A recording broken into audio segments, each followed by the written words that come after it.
प्रधानमंत्री ने नई दिल्ली में पहले अखिल भारतीय जिला विधिक सेवा प्राधिकरण के सम्मेलन का किया उद्घाटन।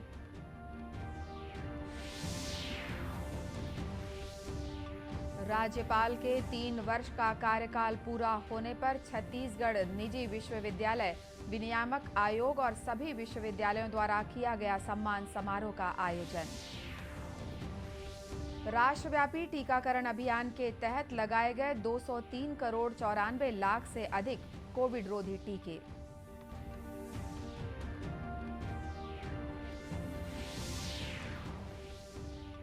और कोंडागांव जिले के बफना गांव में तालाब में डूबने से 4 बच्चों की मौत।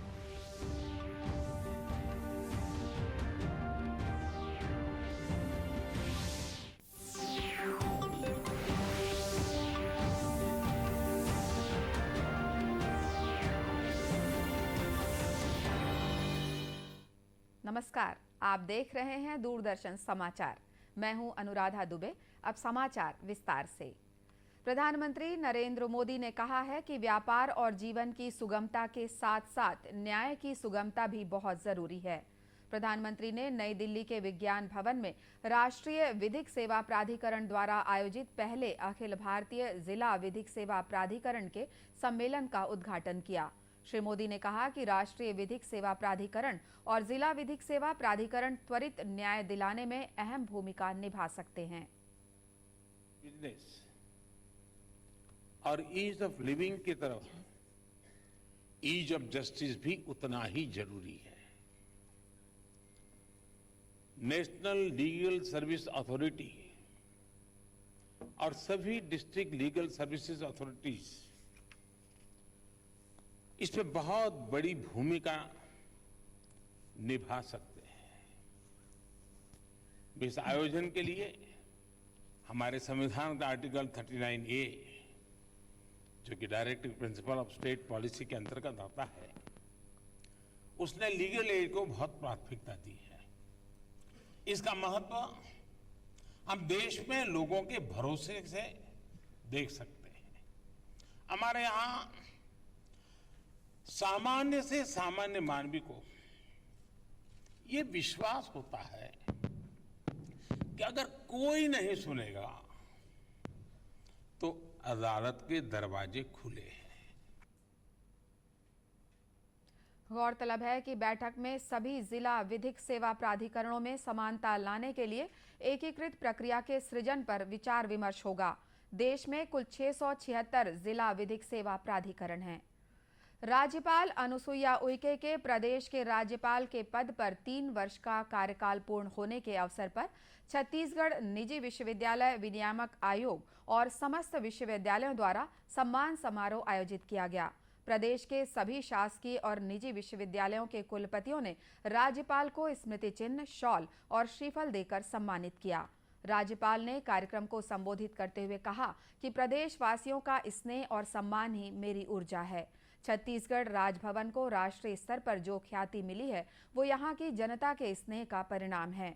कोविड महामारी की विपरीत परिस्थितियों में विश्वविद्यालयों ने भी शिक्षा के साथ कोरोना संबंधी जागरूकता जैसे महत्वपूर्ण जिम्मेदारी का निर्वहन किया। चुनौतीपूर्ण समय में विद्यार्थियों के साथ खड़े रहकर उनका सहयोग और मार्गदर्शन किया। राज्यपाल ने राजभवन सचिवालय द्वारा किए जा रहे नवाचारों की भी जानकारी दी। साथ ही राजभवन सचिवालय द्वारा प्रारंभ की गई त्रैमासिक पत्रिका एक आशा के बारे में भी बताया। प्रधानमंत्री नरेंद्र मोदी आकाशवाणी से मन की बात कार्यक्रम में कल सुबह 11 बजे देश विदेश के लोगों के साथ अपने विचार साझा करेंगे। मासिक रेडियो कार्यक्रम की ये 51वीं कड़ी होगी। ये कार्यक्रम आकाशवाणी और दूरदर्शन के समूचे नेटवर्क, आकाशवाणी समाचार वेबसाइट और news on AIR mobile app पर प्रसारित किया जाएगा। आकाशवाणी समाचार, DD न्यूज, प्रधानमंत्री कार्यालय तथा सूचना और प्रसारण मंत्रालय के YouTube चैनल पर इसका सीधा प्रसारण होगा। की बात प्रधानमंत्री करेंगे आकाशवाणी पर जनता से संवाद। मध्यम वर्ग का शोषण अगर रोकना है, गरीबों को हक दिलाना है, तो भ्रष्टाचार और काले धन से देश को मुक्त कराना अनिवार्य है और उसके लिए हिम्मत पूर्वक निर्णय करने पड़ेंगे। मन की बात।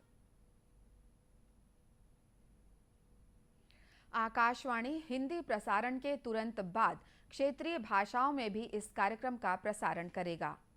भारतीय जनता पार्टी के राष्ट्रीय प्रवक्ता और राज्यसभा सांसद सुधांशु त्रिवेदी का रायपुर एयरपोर्ट पर भाजपा के वरिष्ठ नेताओं द्वारा स्वागत किया गया। श्री त्रिवेदी भाजपा प्रशिक्षण शिविर में भाग लेने यहां पहुंचे हैं। रायपुर में मीडिया को संबोधित करते हुए श्री त्रिवेदी ने कहा कि कांग्रेस के हर घर तिरंगा अभियान का विरोध समझ से परे है। देखिए, पहली बात, तिरंगा का विषय और स्वतंत्रता के अमृत महोत्सव का विषय किसी प्रकार से राजनीतिक नहीं होना चाहिए। और दुख की बात है, फिर मैं कह रहा हूं, वो पार्टी जो अपने को स्वतंत्रता आंदोलन का exclusive self proclaimed copyright holder मानती है, उसे तो आगे बढ़कर आना चाहिए था कि 75वां वर्ष है, हम अपने कार्यालय पे 75 झंडे लगाएंगे। और वह प्रश्न संघ पे पूछते हैं भाजपा से, तो उसका भी मैं उत्तर देता हूं। 2006 के नवीन जिंदल के जजमेंट से पहले तो गैर सरकारी जगहों पर तो झंडा लगाया नहीं जा सकता था, सिर्फ सरकारी स्थानों पर लगाया जा सकता था। गौरतलब है कि भाजपा प्रशिक्षण शिविर का आज दूसरा दिन है। शिविर में करीब 250 पदाधिकारी भाग ले रहे हैं।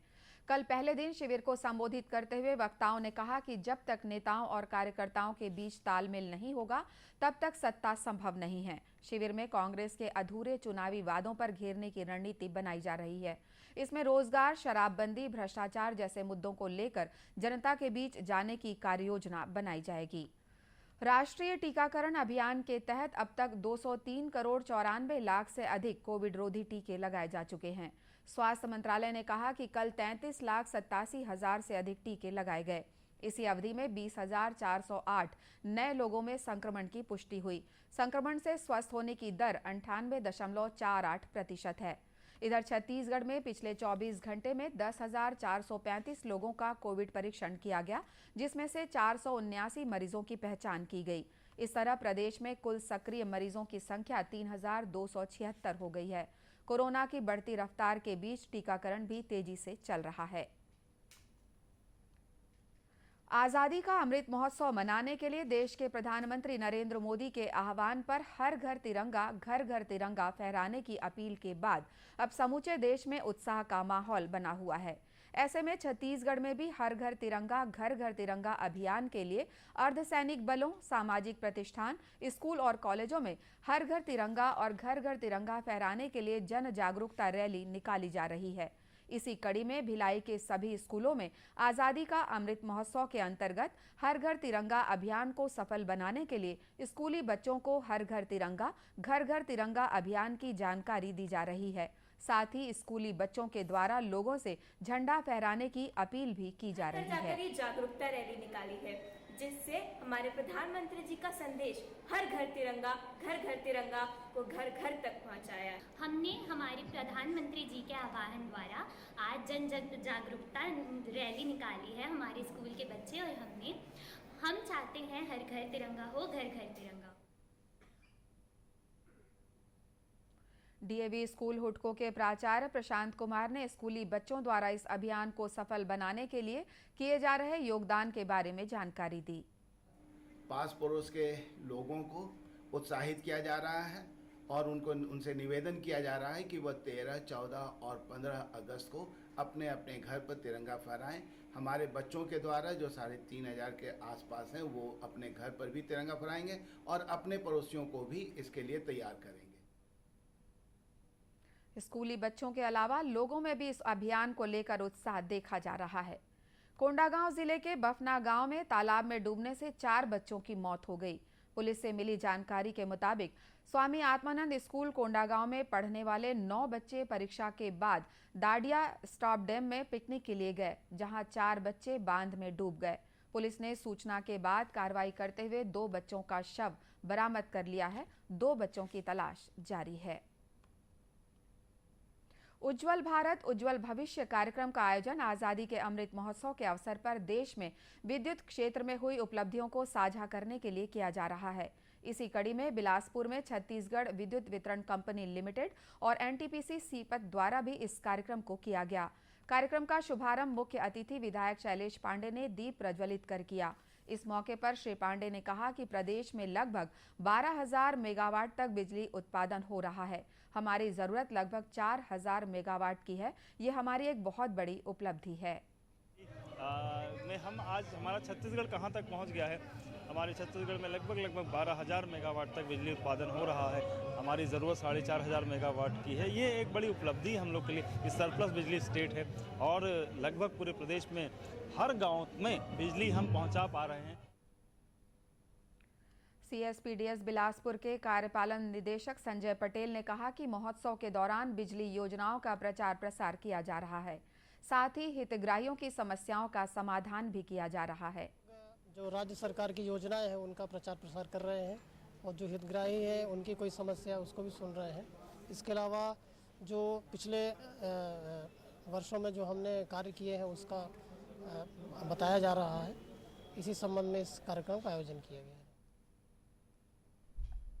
इस अवसर पर लघु फिल्मों के माध्यम से पिछले 8 वर्षों में बिजली के क्षेत्र में देश और प्रदेश की उपलब्धियों को बताया गया।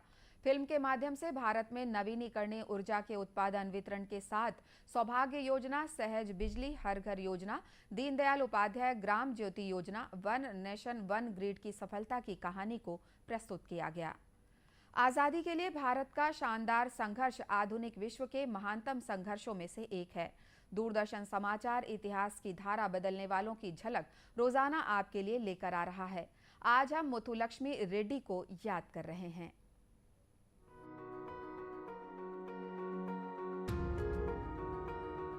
हम आज मुथुलक्ष्मी रेड्डी को भी याद कर रहे हैं। उनका जन्म 30 जुलाई 1886 को पुदुकोट्टई रियासत में हुआ था, जिसे अब तमिलनाडु कहा जाता है। बहुमुखी व्यक्तित्व की धनी मुथुलक्ष्मी रेड्डी कई मामलों में आगे रहीं। वे देश की पहली महिला डॉक्टरों में शामिल थीं। वो मद्रास विधान परिषद की पहली महिला सदस्य भी थीं और उसकी उपाध्यक्ष निर्वाचित होने वाली पहली महिला भी वही थीं। विमेन्स इंडिया एसोसिएशन की प्रथम अध्यक्ष और मद्रास निगम की महापौर निर्वाचित होने वाली प्रथम महिला। इन उपलब्धियों से भी ऊपर वो बाल विवाह और देवदासी प्रथा के विरोध में अभियानों सहित सामाजिक मुद्दों के संबंध में कार्यकर्ता के रूप में अधिक चर्चित हैं। मुथुलक्ष्मी के पिता एस नारायण स्वामी अय्यर महाराजा कॉलेज के प्राचार्य थे। वे मुथुलक्ष्मी की मां देवदासी चंद्रामल के साथ विवाह के कारण अपने परिवार से बहिष्कृत थे। मुथुलक्ष्मी को अपने ननिहाल से विशेष लगाव था और ननिहाल से इसी निकटता ने उन्हें देवदासी समुदाय और उसकी समस्याओं का बोध कराया। नारायण स्वामी अय्यर ने परंपरा तोड़ी और मुथुलक्ष्मी को विद्यालय भेजा। जब मुथुलक्ष्मी ने मैट्रिक परीक्षा उत्तीर्ण की तो उन्होंने महाराजा कॉलेज में प्रवेश के लिए आवेदन किया, लेकिन उनके आवेदन का विरोध किया गया क्योंकि अधिकारियों के मुताबिक इससे कॉलेज का माहौल खराब हो जाता। लेकिन पुदुकोट्टई के महाराजा ने उन आपत्तियों को अस्वीकार कर दिया और मुथुलक्ष्मी को कॉलेज में प्रवेश दे दिया। उन्होंने मुथुलक्ष्मी को छात्रवृत्ति भी दी। कॉलेज के दिनों में मुथुलक्ष्मी की मुलाकात सरोजिनी नायडू से हुई और वे महिलाओं की सभाओं में जाने लगीं। महात्मा गांधी और एनी बेसेंट ने मुथुलक्ष्मी के जीवन को बहुत प्रभावित किया। सन 1930 में मुथुलक्ष्मी रेड्डी ने मद्रास विधान परिषद में विधेयक प्रस्तुत किया। उसे बाद में देवदासी उन्मूलन अधिनियम के नाम से जाना गया। उस विधेयक को कानून बनने में 15 से अधिक वर्ष लग गए। मुथुलक्ष्मी रेड्डी जीवन भर महिलाओं के सशक्तिकरण के लिए काम करती रहीं।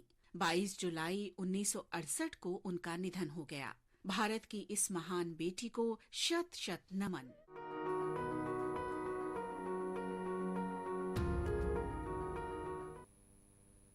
अंत में मुख्य समाचार एक बार फिर से। प्रधानमंत्री ने नई दिल्ली में पहले अखिल भारतीय जिला विधिक सेवा प्राधिकरण के सम्मेलन का किया उद्घाटन।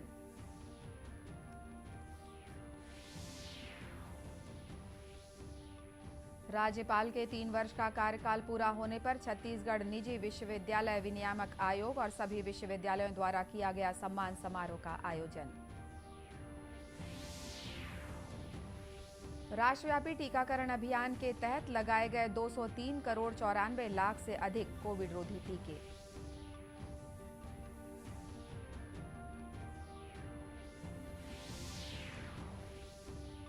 और कोंडागांव जिले के बफना गांव में तालाब में डूबने से 4 बच्चों की मौत।